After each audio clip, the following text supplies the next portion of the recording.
Assalamualaikum warahmatullahi wabarakatuh. Perkenalkan, saya Fitra Jahara Salsabila dengan NIM 2303221. Baik, di sini saya akan memaparkan materi tentang konsep dasar ekonomi syariah. Yang dimana yang pertama itu ada worldview atau pandangan dunia ekonomi syariah. Ekonomi syariah berdiri di atas fondasi pandangan dunia Islam yang memandang bahwa seluruh aktivitas manusia termasuk ekonomi tidak dapat dipisahkan dari hubungan vertikal antara manusia dengan Allah Subhanahu wa taala. Ekonomi bukan hanya sekadar urusan duniawi, melainkan bagian dari ibadah dan pertanggungjawaban kepada Sang Pencipta. Pandangan ini berbeda secara mendasar dari ekonomi konvensional yang bersifat sekuler, di mana nilai-nilai spiritual dianggap terpisah dari aktivitas ekonomi. Yang kedua itu ada prinsip-prinsip utama ekonomi syariah. Yang pertama ada tauhid atau keesaan Allah Subhanahu wa taala. Tauhid adalah pondasi paling mendasar. Segala aktivitas ekonomi yang harus mencerminkan pengakuan bahwa Allah Subhanahu wa taala adalah pemilik mutlak segala sesuatu atau al-mil al-hakiki lillah. Manusia hanya bertindak sebagai khalifah atau wakil pengelola di bumi. Yang kedua ada khilafah atau kekhalifahan. Manusia diamankan oleh Allah untuk mengelola sumber daya alam dengan adil dan bertanggung jawab. Prinsip ini melahirkan konsep bahwa kekayaan harus dikelola secara amanah, tidak boleh dirusak, dimonopoli, atau digunakan secara zalim. Yang ketiga adalah keadilan. Keadilan adalah ekonomi syariah bersifat multidimensi atau terbagi menjadi keadilan distributif, yaitu pemerataan kekayaan di masyarakat, dan juga ada keadilan transaksional, yaitu tidak ada pihak yang dizalimi dalam akad. Yang ketiga ada keadilan antar generasi, yaitu sumber daya alam dijaga untuk generasi mendatang. Yang keempat ada al-mas'uliyah atau akuntabilitas. Setiap pelaku akan dimintai pertanggungjawaban di hadapan Allah Subhanahu wa taala atas harta yang diperoleh dan cara penggunaannya. Nah, prinsip ini mendorong perilaku ekonomi yang jujur, transparan, dan amanah.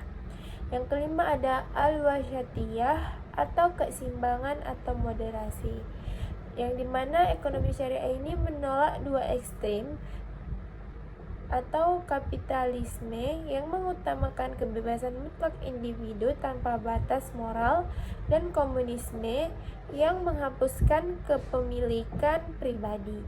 Islam mengakui hak milik pribadi sekaligus mewajibkan fungsi sosial dari harta tersebut. Yang ketiga ada konsep kepemilikan dalam ekonomi syariah, yang dimana ekonomi syariah ini memiliki 3 level kepemilikan. Ada level pertama dalam bentuknya kepemilikan mutlak, yaitu hanya milik Allah Subhanahu wa taala. Dan yang level kedua ada kepemilikan umum, yang dimana milik masyarakat seperti air, udara, hutan, atau tambang besar. Dan yang ketiga ada kepemilikan pribadi, yang dimana diakui dan dilindungi namun terbatas oleh hak sosial. Implikasi pentingnya yaitu harta tidak boleh beredar hanya di kalangan orang kaya saja. Dalam Quran surah Al-Hajj ayat 7. Sehingga instrumen seperti zakat, infak, sedekah, dan wakaf menjadi bagian integral sistem ekonomi. Yang keempat ada konsep harta atau al-mal dalam Islam. Harta dalam perspektif Islam memiliki karakteristik unik. Yang pertama ada harta adalah amanah, yaitu bukan tujuan akhir kehidupan. Dan yang kedua ada harta memiliki fungsi sosial, yaitu sebagian darinya adalah hak orang lain atau fakir miskin, ibnu sabil, dan lainnya. Yang ketiga ada cara perolehan harta diatur ketat, yaitu harus melalui jalur yang halal dan thayyib. Yang keempat ada larangan penimbunan atau ihtikar dan kans, yaitu serta wajib diproduktifkan untuk kemasyarakatan. Yang kelima ada konsep larangan riba. Salah satu pilar paling khas ekonomi syariah adalah pelarangan riba secara tegas. Riba dipahami sebagai segala bentuk tambahan yang diambil secara tidak adil, terutama dalam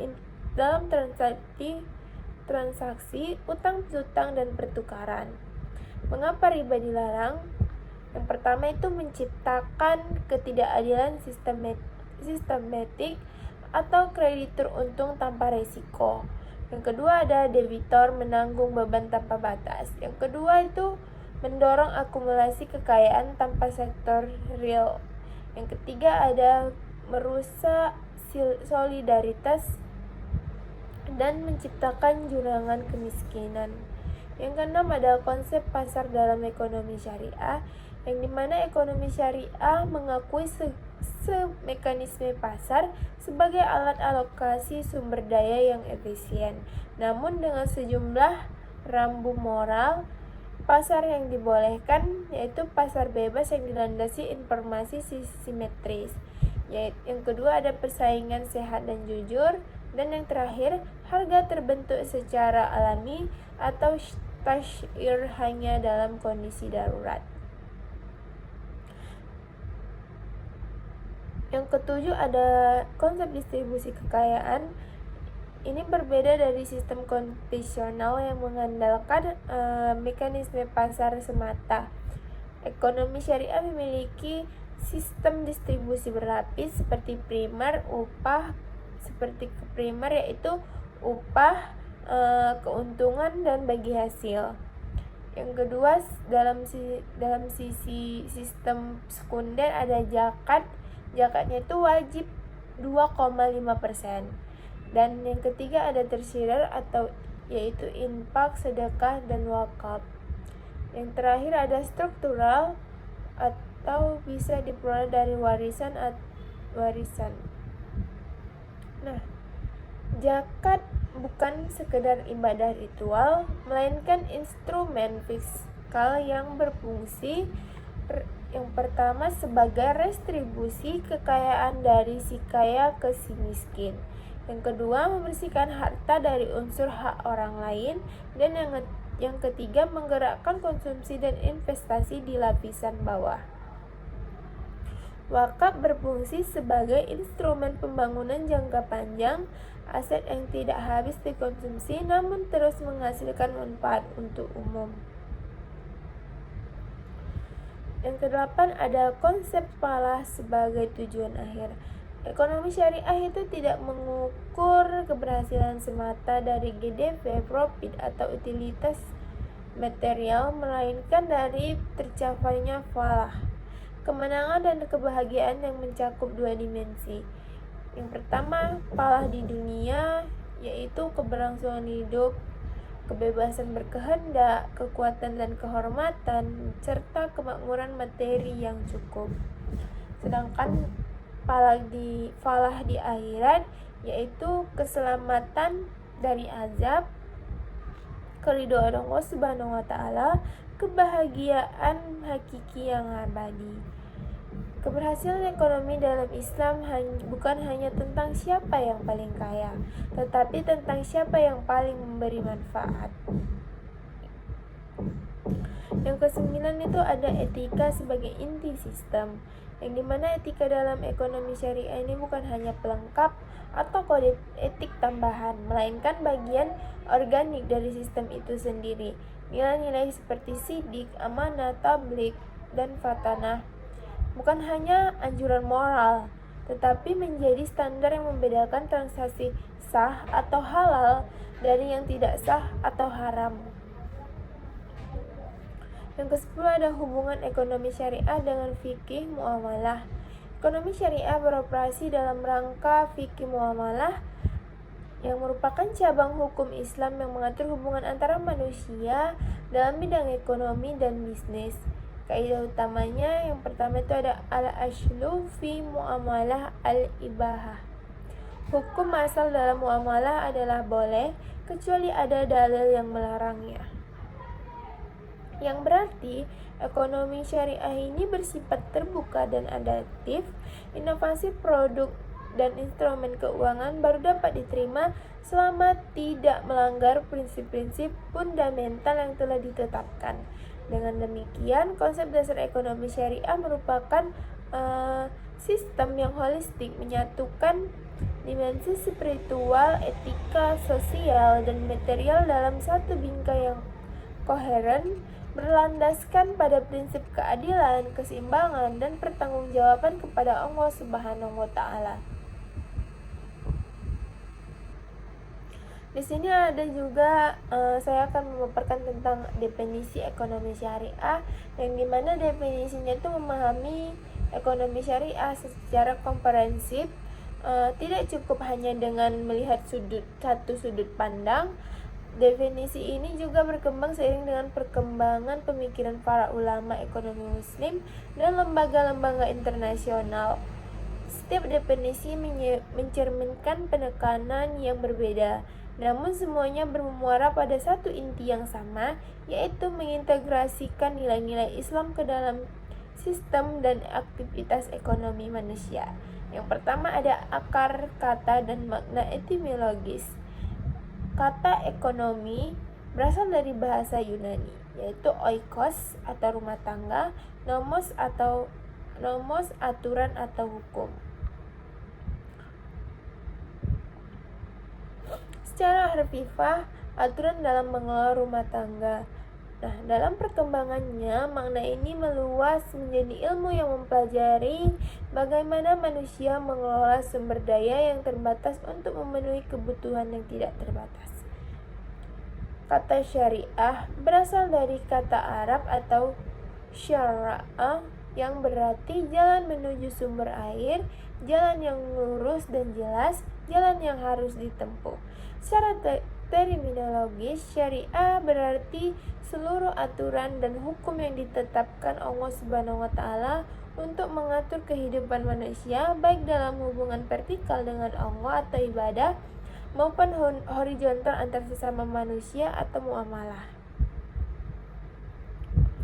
Gabungan maknanya yaitu digabungkan, ketika dua kata ini digabungkan, maka ekonomi syariah secara etimologis berarti aturan pengelolaan sumber daya kehidupan manusia yang berjalan di atas jalan yang ditetapkan oleh Allah Subhanahu wa Ta'ala. Definisi menurut para ulama dan ekonom muslim klasik. Yang pertama itu ada Imam Al-Ghazali dalam kitabnya Ihya Ulumuddin dan Al-Mustafa. Al-Ghazali tidak secara eksplisit menggunakan istilah ekonomi syariah, namun beliau meletakkan fondasi konseptualnya dengan menyatakan bahwa ilmu yang membahas tentang penghidupan manusia dan cara-cara memperoleh harta benda yang diperlukan bagi kehidupan dengan mempertimbangkan kemaslahatan dunia dan akhirat. Al-Ghazali menekankan bahwa aktivitas ekonomi yang baik adalah yang mampu menjaga 5 unsur pokok kehidupan manusia, atau al-daruriyatnya al-khams.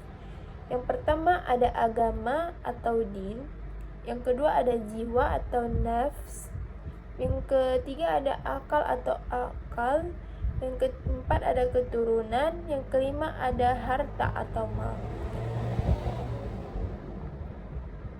Sedangkan Ibnu Khaldun dalam mukadimahnya, Ibnu Khaldun mendefinisikan aktivitas ekonomi sebagai kegiatan manusia dalam memperoleh penghidupan melalui usaha dan kerja yang tidak dapat dilepaskan dari nilai-nilai sosial dan moral yang membentuk peradaban atau Umron.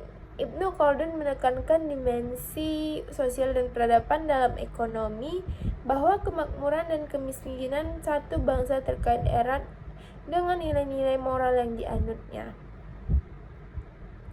Ibnu Taimiyah 1263 sampai 1328 Masehi dalam Al-Hisbah fil Islam dalam Al-Syarihah mendefinisikan pengelolaan ekonomi Islami sebagai pengaturan urusan-urusan masyarakat dalam hal penghidupan dan ekonomi berdasarkan prinsip keadilan, adalah dan kemasyarakatan masalah yang ditetapkan syariat. Yang ketiga, definisi menurut para ekonom muslim kontemporer. Pertama ada Muhammad Abdul Manah dalam buku Islamic Economics atau Teori and Practice 1970. Mana mendefinisikan ekonomi Islam adalah ilmu pengetahuan sosial yang mempelajari masalah-masalah ekonomi masyarakat yang diilhami oleh nilai-nilai Islam. Penekanan Mana pada aspek ilmu sosial, ekonomi syariah bukan sekedar sistem hukum, tetapi sebuah disiplin ilmu yang memiliki metodologi tersendiri. B. Atau yang kedua, M. Umer Chafra dalam Islam and the Economic Challenge 1992, Chafra mendefinisikan ekonomi Islam adalah cabang ilmu yang membantu merealisasikan kesejahteraan manusia melalui standar alaksi dan distribusi sumber daya yang langka, yang sejalan dengan ajaran Islam tanpa terlalu membatasi kebebasan individu, namun menciptakan keseimbangan makroekonomi dan ekologi yang berkesinambungan. Definisi Chafra menunjukkan 3 elemen penting. Yang pertama adalah alokasi sumber daya yang efisien. Yang kedua ada kebebasan individu yang bertanggung jawab, dan yang ketiga ada keseimbangan makroekonomi dan ekologi. Yang ketiga ada Khursyid Ahmad mendefinisikan ekonomi Islam sebagai suatu upaya sistematis yang memahami masalah ekonomi dan perilaku manusia dalam hubungannya dengan masalah tersebut dari perspektif Islam.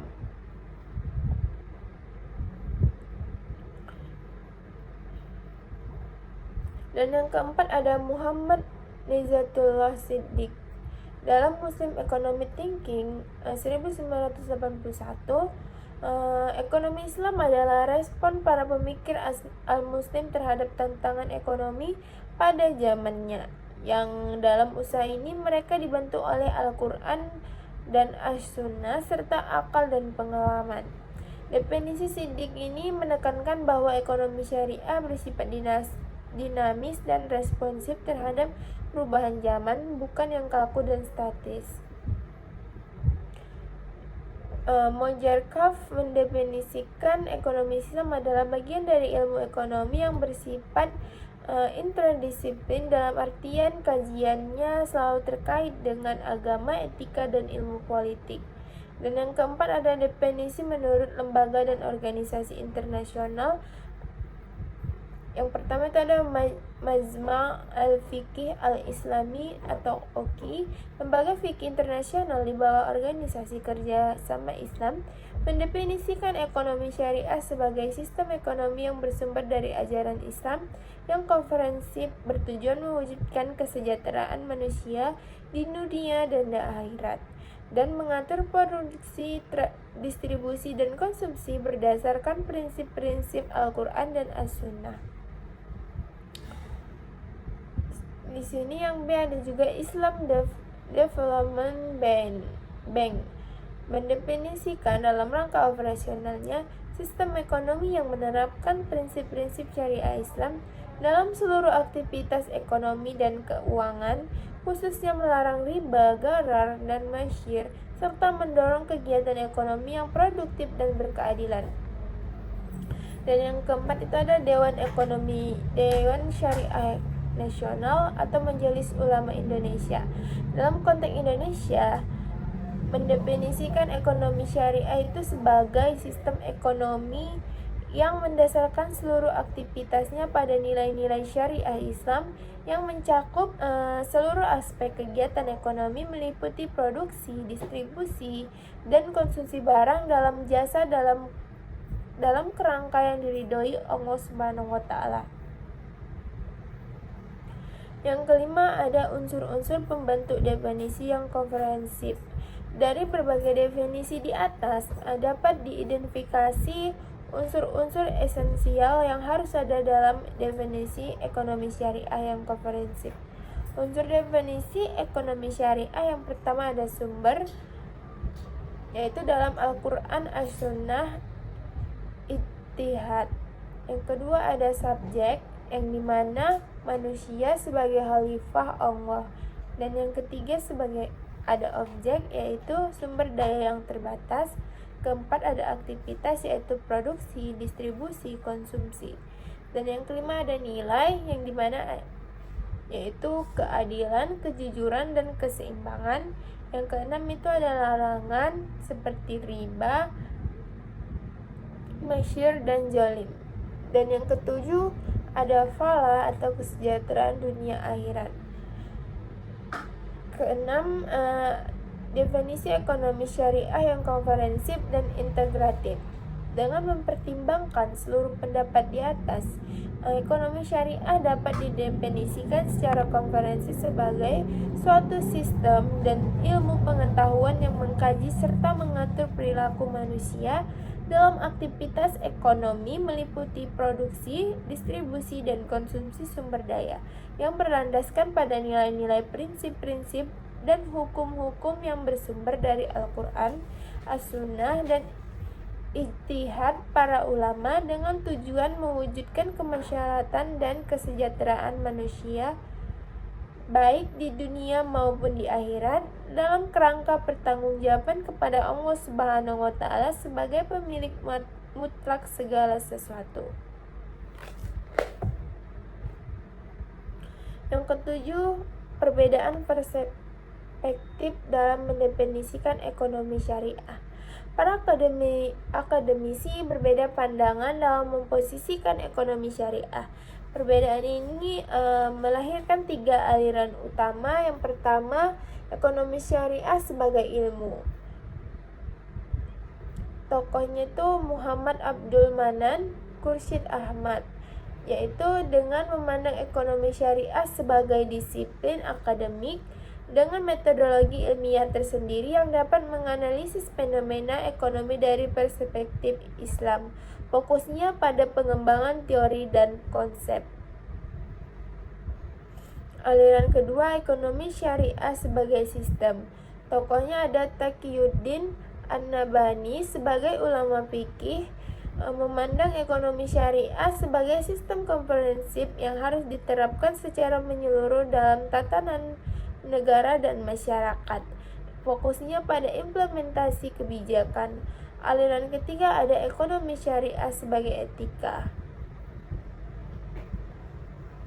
Istilah-istilah yang berkaitan dengan ekonomi syariah dalam literatur akademi dan praktis terdapat beberapa istilah yang sering digunakan secara bergantian, namun memiliki nuansa yang berbeda, seperti ekonomi Islam. Istilah ini yang paling luas yang mencakup seluruh kajian ekonomi dari perspektif Islam, baik teoritis maupun praktis di tingkat mikro maupun makro. Ekonomi syariah lebih menekankan pada aspek hukum dan regulasi, bagaimana syariah mengatur dan membatasi aktivitas ekonomi. Istilah ini lebih umum digunakan di Indonesia. Fikih muamalah lebih spesifik membahas hukum praktis, yang dimana transaksi ekonomi seperti jual beli, sewa, kemitraan, dan sebagainya dari perspektif jurisprudensi Islam. Yang kesembilan ada karakteristik khas definisi ekonomi syariah. Yang membedakan definisi ekonomi syariah dengan ekonomi konvensional, yang pertama, berdimensi ganda atau dunia akhirat. Ekonomi konvensional hanya mengukur keberhasilan di dunia atau GDP, profit atau utilitas. Ekonomi syariah mengintegrasikan dimensi akhirat sebagai bagian tak terpisahkan dari keberhasilan ekonomi. Yang kedua, bersumber dari wahyu. Prinsip-prinsipnya tidak semata dari rasio manusia, tetapi dari wahyu Allah yang diyakini kebenarannya mutlak dan lintas zaman. Yang ketiga, bersifat holistik, yang dimana tidak memisahkan antara urusan ekonomi, moral, sosial, dan spiritual. Semuanya terintegrasi dalam suatu sistem yang padu. Yang keempat, berorientasi kemasyarakatan bersama. Bukan hanya kepentingan individu seperti dalam kapitalisme, bukan pula hanya kepentingan negara seperti komunisme, tetapi keseimbangan antara keduanya dalam bingkai kemasyarakatan.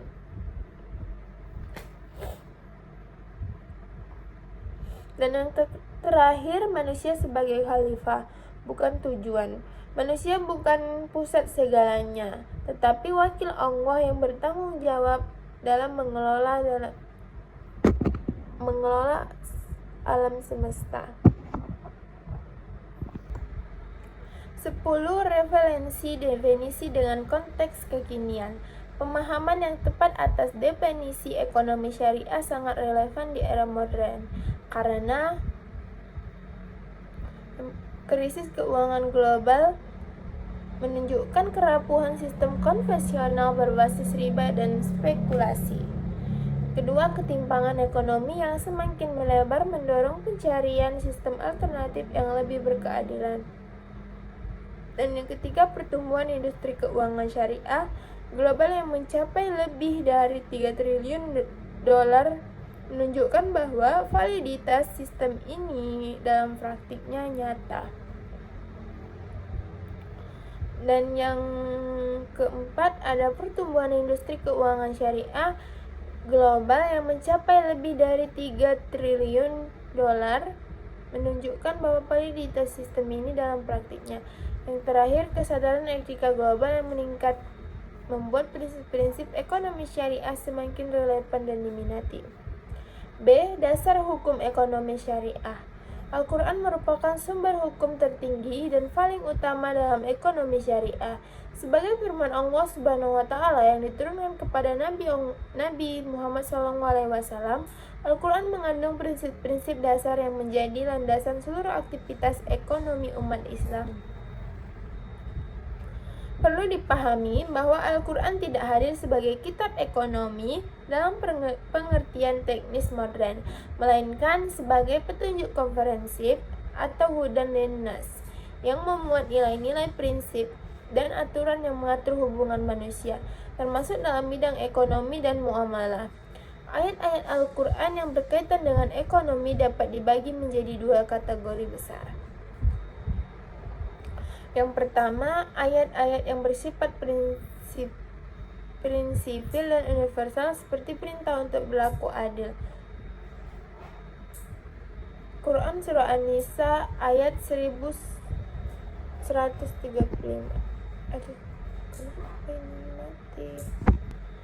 Nah, di sini menyatakan bahwa larangan memakan harta orang lain dengan cara yang batil, atau Quran Surah An-Nisa ayat 29. Perintah menunaikan zakat, Quran Surah Al-Baqarah ayat 43. Dan larangan riba secara tegas, Quran Surah Al-Baqarah 275 sampai 279. Yang kedua, ayat-ayat yang bersifat lebih teknis dan mengatur transaksi tertentu, seperti ayat tentang hutang piutang dan pencatatan transaksi yang termuat dalam Quran Surah Al-Baqarah ayat 282, ayat terpanjang dalam Al-Quran yang secara rinci mengatur mekanisme pencatatan, kesaksian, dan tanggung jawab dalam transaksi ekonomi. Seluruh ayat ini menjadi rujukan utama yang tidak dapat digugat oleh pertimbangan apapun dalam membangun sistem ekonomi syariah. Sini ada as-sunnah sebagai penjelas dan pelengkap. Kedudukan as-sunnah yang meliputi seluruh perkataan atau qauliyah, perbuatan atau fi'liyah, dan ketetapan atau takririyah Nabi Muhammad SAW adalah sebagai penjelas, perinci, dan pelengkap terhadap apa yang telah ditetapkan dalam Al-Quran.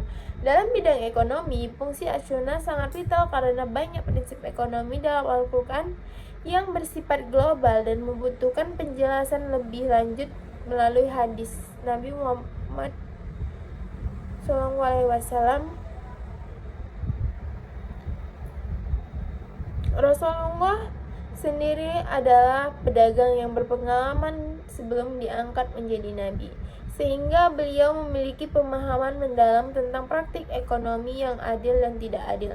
Melalui hadis-hadisnya, Nabi Muhammad SAW memberikan panduan konkret tentang berbagai aspek ekonomi, mulai dari etika berdagang seperti larangan menipu, larangan mengurangi timbangan, dan kewajiban transparansi dalam jual beli, hingga pengaturan pasar, penetapan harga dan dalam kondisi darurat.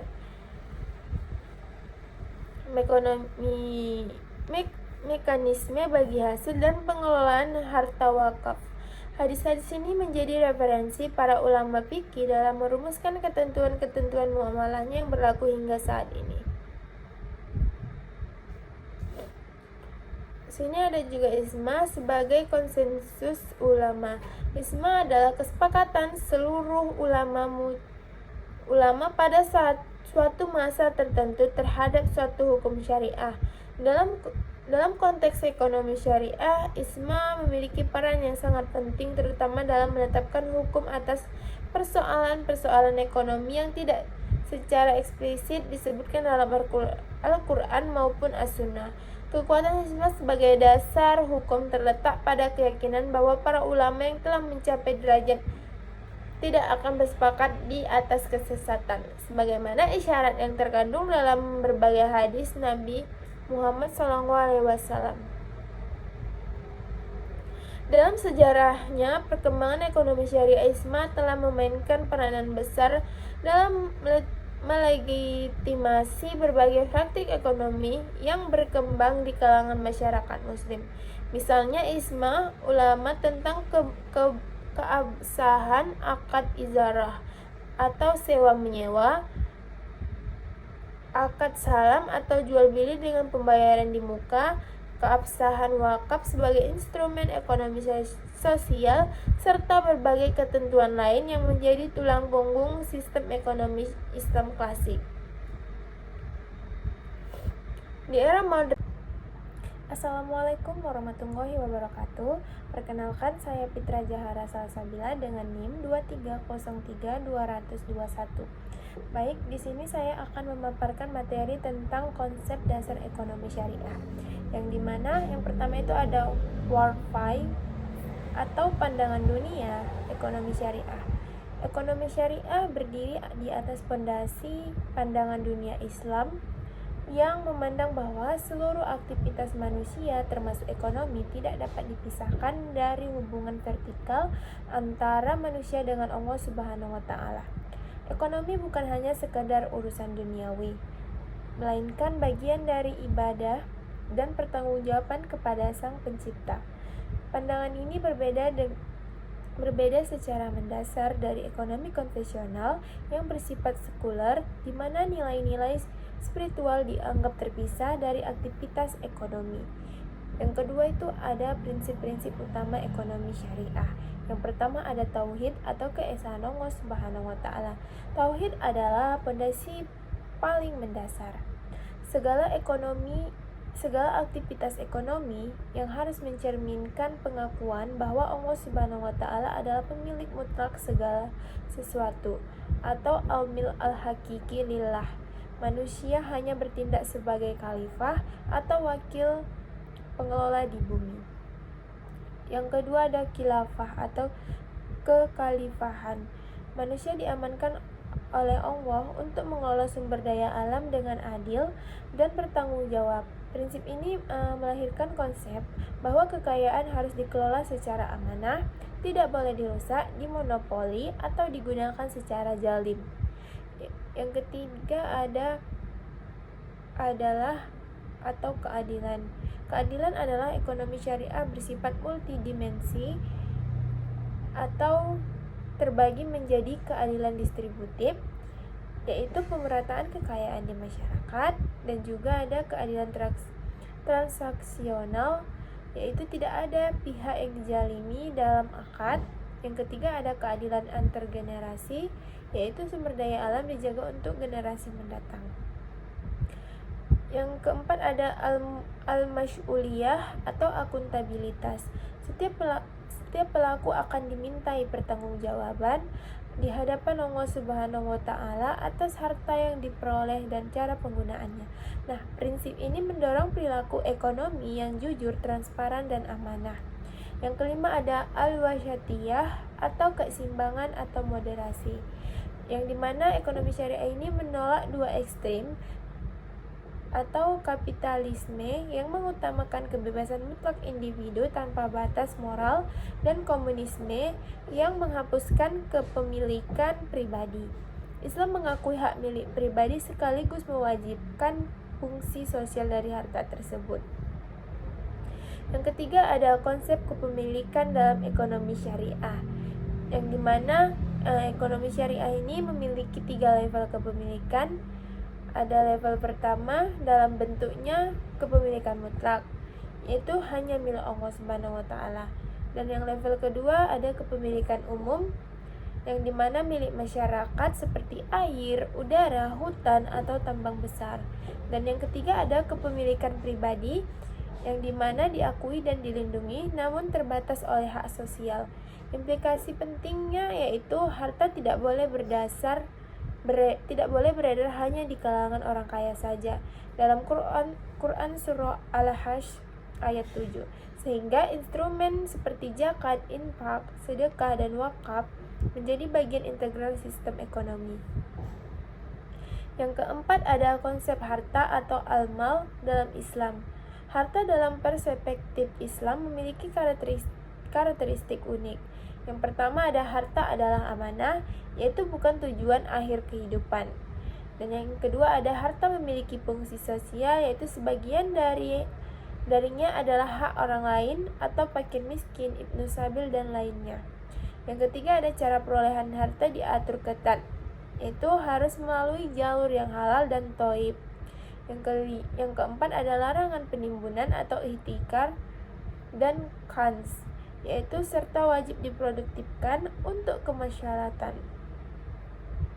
Yang kelima ada konsep larangan riba.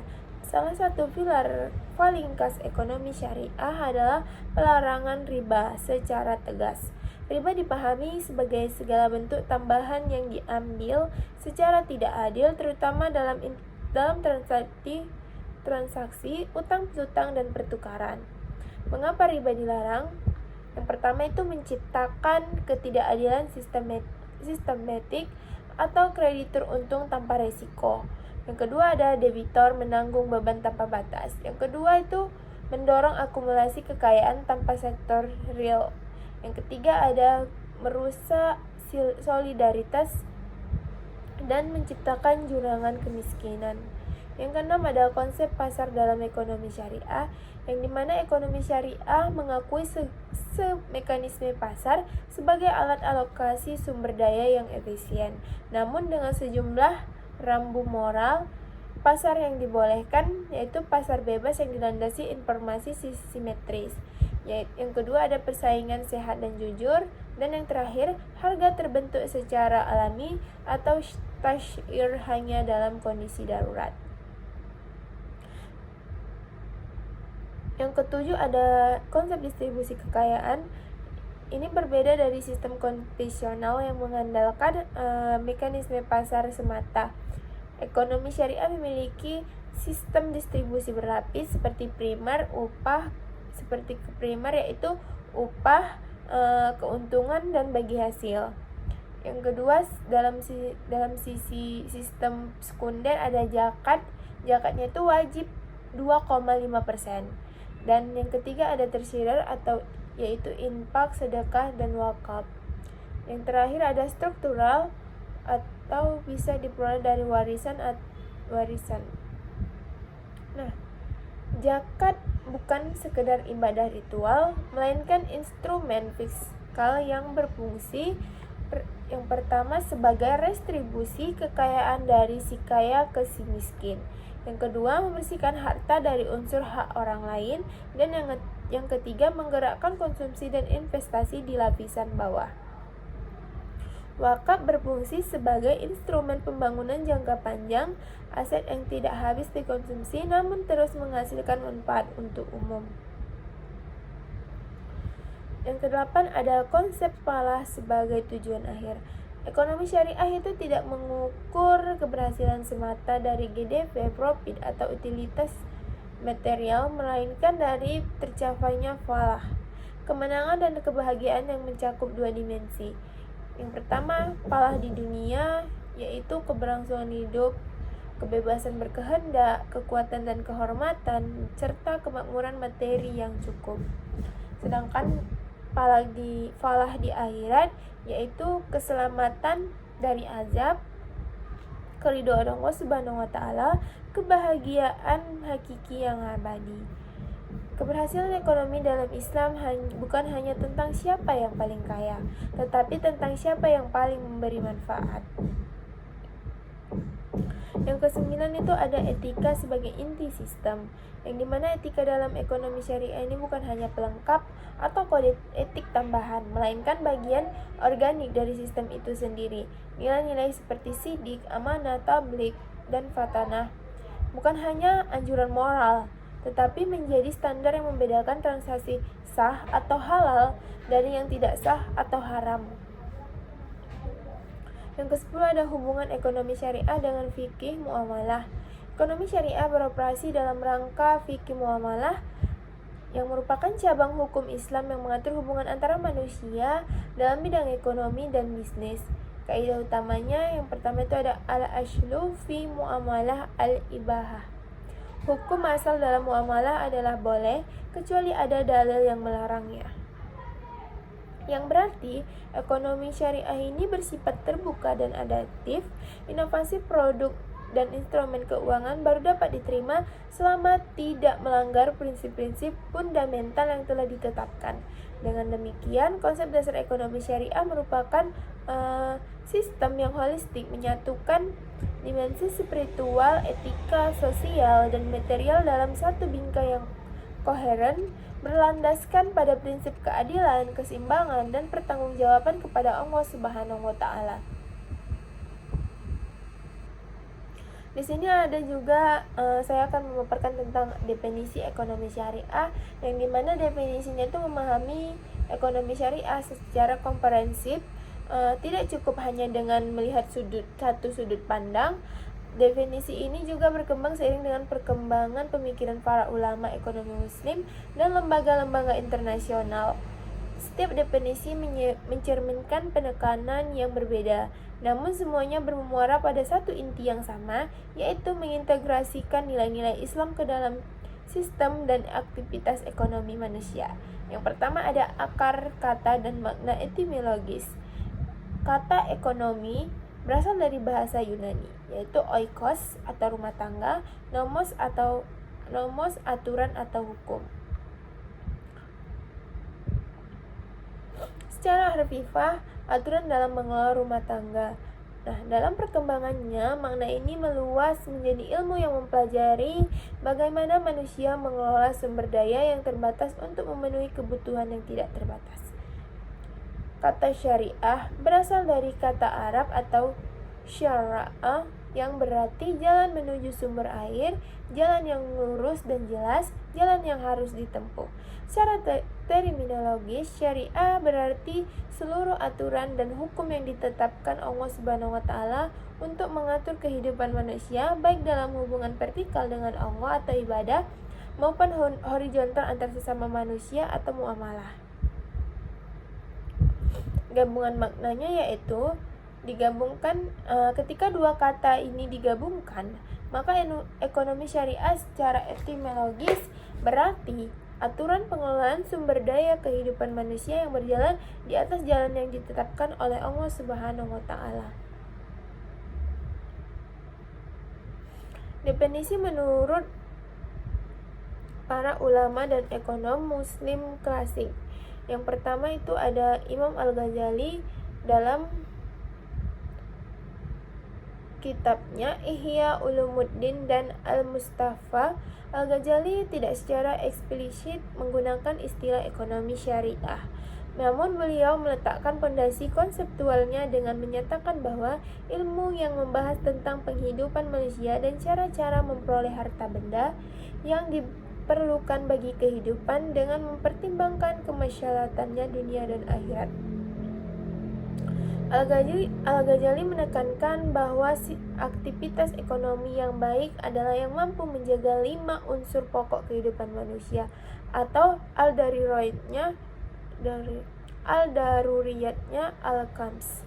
Yang pertama ada agama atau din, yang kedua ada jiwa atau nafs, yang ketiga ada akal atau akal, yang keempat ada keturunan, yang kelima ada harta atau mal.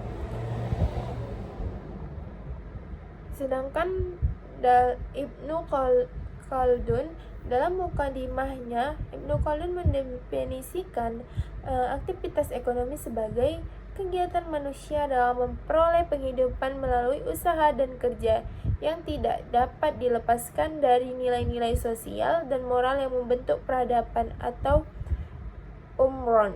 Ibnu Khaldun menekankan dimensi sosial dan peradaban dalam ekonomi, bahwa kemakmuran dan kemiskinan satu bangsa terkait erat dengan nilai-nilai moral yang dianutnya. Ibnu Taimiyah 1263 sampai 1328 Masehi dalam Al-Hisbah fil Islam dalam Al-Syiyashah Al-Syariyah mendefinisikan pengelolaan ekonomi Islami sebagai pengaturan urusan-urusan masyarakat dalam hal penghidupan dan ekonomi berdasarkan prinsip keadilan, adalah dan kemaslahatan masalah yang ditetapkan syariat. Yang ketiga, definisi menurut para ekonom muslim kontemporer.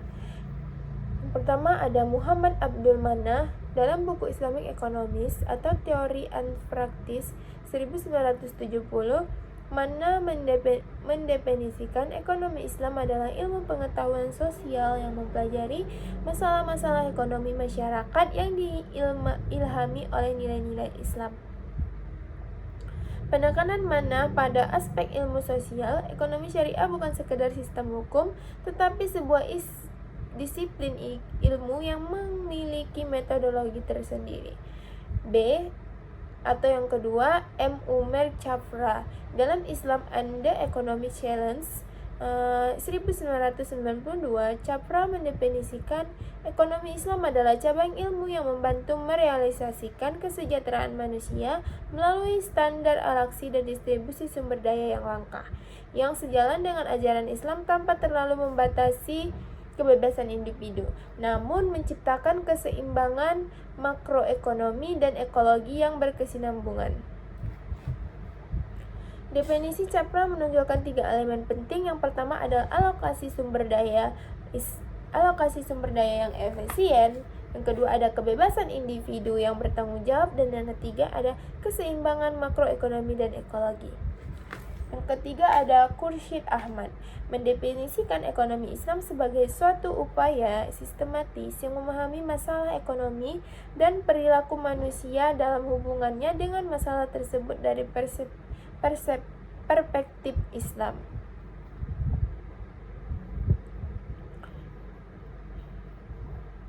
Dan yang keempat ada Muhammad Nizatullah Siddiq dalam Muslim Economic Thinking 1981. Ekonomi Islam adalah respon para pemikir al-Muslim terhadap tantangan ekonomi pada zamannya, yang dalam usaha ini mereka dibantu oleh Al-Quran dan As-Sunnah serta akal dan pengalaman. Definisi Siddiq ini menekankan bahwa ekonomi syariah bersifat dinamis dan responsif terhadap perubahan zaman, bukan yang kaku dan statis. Mojarkaf mendefinisikan ekonomi Islam adalah bagian dari ilmu ekonomi yang bersifat interdisiplin, dalam artian kajiannya selalu terkait dengan agama, etika, dan ilmu politik. Dan yang keempat ada definisi menurut lembaga dan organisasi internasional. Yang pertama itu ada Majma' al-Fiqh al-Islami atau OKI, lembaga fikih internasional di bawah Organisasi Kerjasama Islam, mendefinisikan ekonomi syariah sebagai sistem ekonomi yang bersumber dari ajaran Islam yang komprehensif, bertujuan mewujudkan kesejahteraan manusia di dunia dan di akhirat, dan mengatur produksi, distribusi, dan konsumsi berdasarkan prinsip-prinsip Al-Quran dan As-Sunnah. Di sini yang B ada juga Islam Development Bank mendefinisikan dalam rangka operasionalnya sistem ekonomi yang menerapkan prinsip-prinsip syariah Islam dalam seluruh aktivitas ekonomi dan keuangan, khususnya melarang riba, gharar, dan masyir, serta mendorong kegiatan ekonomi yang produktif dan berkeadilan. Dan yang keempat itu ada Dewan Syariah Nasional atau Majelis Ulama Indonesia. Dalam konteks Indonesia, mendefinisikan ekonomi syariah itu sebagai sistem ekonomi yang mendasarkan seluruh aktivitasnya pada nilai-nilai syariah Islam yang mencakup seluruh aspek kegiatan ekonomi meliputi produksi, distribusi, dan konsumsi barang dalam jasa dalam kerangka yang diridhoi Allah Subhanahu wa taala. Yang kelima ada unsur-unsur pembentuk definisi yang komprehensif. Dari berbagai definisi di atas dapat diidentifikasi unsur-unsur esensial yang harus ada dalam definisi ekonomi syariah yang komprehensif. Unsur definisi ekonomi syariah yang pertama ada sumber, yaitu dalam Al-Quran, As-Sunnah, Ittihad. Yang kedua ada subjek, yang dimana manusia sebagai khalifah Allah. Dan yang ketiga ada objek, yaitu sumber daya yang terbatas. Keempat ada aktivitas, yaitu produksi, distribusi, konsumsi. Dan yang kelima ada nilai, yang dimana yaitu keadilan, kejujuran, dan keseimbangan. Yang keenam itu ada larangan seperti riba, masyir, dan zalim. Dan yang ketujuh ada falah atau kesejahteraan dunia akhirat. Keenam, definisi ekonomi syariah yang komprehensif dan integratif. Dengan mempertimbangkan seluruh pendapat di atas, ekonomi syariah dapat didefinisikan secara komprehensif sebagai suatu sistem dan ilmu pengetahuan yang mengkaji serta mengatur perilaku manusia dalam aktivitas ekonomi meliputi produksi, distribusi, dan konsumsi sumber daya yang berlandaskan pada nilai-nilai, prinsip-prinsip, dan hukum-hukum yang bersumber dari Al-Quran, As-Sunnah, dan ijtihad para ulama dengan tujuan mewujudkan kemaslahatan dan kesejahteraan manusia baik di dunia maupun di akhirat dalam kerangka pertanggungjawaban kepada Allah Subhanahu wa taala sebagai pemilik mutlak segala sesuatu. Yang ketujuh, perbedaan perspektif dalam mendefinisikan ekonomi syariah. Para akademisi berbeda pandangan dalam memposisikan ekonomi syariah. Perbedaan ini melahirkan tiga aliran utama. Yang pertama, ekonomi syariah sebagai ilmu. Tokohnya itu Muhammad Abdul Manan, Khursyid Ahmad, yaitu dengan memandang ekonomi syariah sebagai disiplin akademik dengan metodologi ilmiah tersendiri yang dapat menganalisis fenomena ekonomi dari perspektif Islam. Fokusnya pada pengembangan teori dan konsep. Aliran kedua, ekonomi syariah sebagai sistem. Tokohnya ada Taqiyuddin An-Nabhani sebagai ulama fikih, memandang ekonomi syariah sebagai sistem komprehensif yang harus diterapkan secara menyeluruh dalam tatanan negara dan masyarakat. Fokusnya pada implementasi kebijakan. Aliran ketiga ada ekonomi syariah sebagai etika. Istilah-istilah yang berkaitan dengan ekonomi syariah Dalam literatur akademi dan praktis terdapat beberapa istilah yang sering digunakan secara bergantian, namun memiliki nuansa yang berbeda, seperti ekonomi Islam. Istilah ini yang paling luas yang mencakup seluruh kajian ekonomi dari perspektif Islam, baik teoritis maupun praktis di tingkat mikro maupun makro. Ekonomi syariah lebih menekankan pada aspek hukum dan regulasi, bagaimana syariah mengatur dan membatasi aktivitas ekonomi. Istilah ini lebih umum digunakan di Indonesia.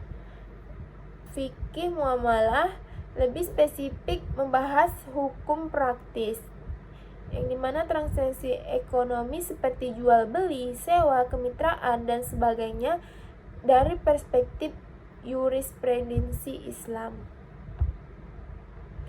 Yang kesembilan ada karakteristik khas definisi ekonomi syariah. Yang membedakan definisi ekonomi syariah dengan ekonomi konvensional, yang pertama, berdimensi ganda atau dunia akhirat. Ekonomi konvensional hanya mengukur keberhasilan di dunia atau GDP, profit atau utilitas. Ekonomi syariah mengintegrasikan dimensi akhirat sebagai bagian tak terpisahkan dari keberhasilan ekonomi. Yang kedua, bersumber dari wahyu. Prinsip-prinsipnya tidak semata dari rasio manusia, tetapi dari wahyu Allah yang diyakini kebenarannya mutlak dan lintas zaman. Yang ketiga, bersifat holistik, yang dimana tidak memisahkan antara urusan ekonomi, moral, sosial, dan spiritual. Semuanya terintegrasi dalam suatu sistem yang padu. Yang keempat, berorientasi kemasyarakatan bersama, bukan hanya kepentingan individu seperti dalam kapitalisme, bukan pula hanya kepentingan negara seperti komunisme, tetapi keseimbangan antara keduanya dalam bingkai kemasyarakatan. Dan yang terakhir, manusia sebagai khalifah, bukan tujuan. Manusia bukan pusat segalanya, tetapi wakil Allah yang bertanggung jawab dalam mengelola alam semesta. 10. Referensi definisi dengan konteks kekinian. Pemahaman yang tepat atas definisi ekonomi syariah sangat relevan di era modern, karena krisis keuangan global menunjukkan kerapuhan sistem konvensional berbasis riba dan spekulasi. Kedua, ketimpangan ekonomi yang semakin melebar mendorong pencarian sistem alternatif yang lebih berkeadilan. Dan yang ketiga, pertumbuhan industri keuangan syariah global yang mencapai lebih dari 3 triliun dolar menunjukkan bahwa validitas sistem ini dalam praktiknya nyata. Dan yang keempat, ada pertumbuhan industri keuangan syariah global yang mencapai lebih dari 3 triliun dolar menunjukkan bahwa validitas sistem ini dalam praktiknya. Yang terakhir, kesadaran etika global yang meningkat membuat prinsip-prinsip ekonomi syariah semakin relevan dan diminati. B. Dasar hukum ekonomi syariah. Al-Quran merupakan sumber hukum tertinggi dan paling utama dalam ekonomi syariah. Sebagai firman Allah Subhanahu wa Ta'ala yang diturunkan kepada Nabi Muhammad SAW, Al-Quran mengandung prinsip-prinsip dasar yang menjadi landasan seluruh aktivitas ekonomi umat Islam. Perlu dipahami bahwa Al-Quran tidak hadir sebagai kitab ekonomi dalam pengertian teknis modern, melainkan sebagai petunjuk komprehensif atau hudan linnas yang memuat nilai-nilai prinsip dan aturan yang mengatur hubungan manusia, termasuk dalam bidang ekonomi dan muamalah. Ayat-ayat Al-Quran yang berkaitan dengan ekonomi dapat dibagi menjadi 2 kategori besar. Yang pertama, ayat-ayat yang bersifat prinsipil dan universal seperti perintah untuk berlaku adil. Quran Surah An-Nisa ayat 1135.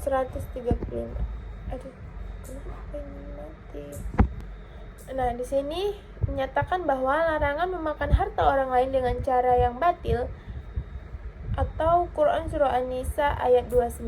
Perintah menunaikan zakat Quran Surah Al-Baqarah ayat 43, dan larangan riba secara tegas Quran Surah Al-Baqarah 275 sampai 279. Yang kedua, ayat-ayat yang bersifat lebih teknis dan mengatur transaksi tertentu, seperti ayat tentang hutang piutang dan pencatatan transaksi yang termuat dalam Quran Surah Al-Baqarah ayat 282, ayat terpanjang dalam Al-Quran yang secara rinci mengatur mekanisme pencatatan, kesaksian, dan tanggung jawab dalam transaksi ekonomi. Seluruh ayat ini menjadi rujukan utama yang tidak dapat digugat oleh pertimbangan apapun dalam membangun sistem ekonomi syariah. Sini ada as-sunnah sebagai penjelas dan pelengkap. Kedudukan as-sunnah yang meliputi seluruh perkataan atau qauliyah, perbuatan atau fi'liyah, dan ketetapan atau takririyah Nabi Muhammad SAW adalah sebagai penjelas, perinci, dan pelengkap terhadap apa yang telah ditetapkan dalam Al-Quran. Dalam bidang ekonomi, fungsi as-sunnah sangat vital karena banyak prinsip ekonomi dalam Al-Quran yang bersifat global dan membutuhkan penjelasan lebih lanjut melalui hadis Nabi Muhammad SAW. Rasulullah sendiri adalah pedagang yang berpengalaman sebelum diangkat menjadi nabi, sehingga beliau memiliki pemahaman mendalam tentang praktik ekonomi yang adil dan tidak adil. Melalui hadis-hadisnya, Nabi Muhammad SAW memberikan panduan konkret tentang berbagai aspek ekonomi, mulai dari etika berdagang seperti larangan menipu, larangan mengurangi timbangan, dan kewajiban transparansi dalam jual beli, hingga pengaturan pasar, penetapan harga, dan dalam kondisi darurat. Mekanisme bagi hasil dan pengelolaan harta wakaf. Hadis-hadis ini menjadi referensi para ulama fikih dalam merumuskan ketentuan-ketentuan muamalah yang berlaku hingga saat ini. Sini ada juga ijma sebagai konsensus ulama. Ijma adalah kesepakatan seluruh ulama pada suatu masa tertentu terhadap suatu hukum syariah.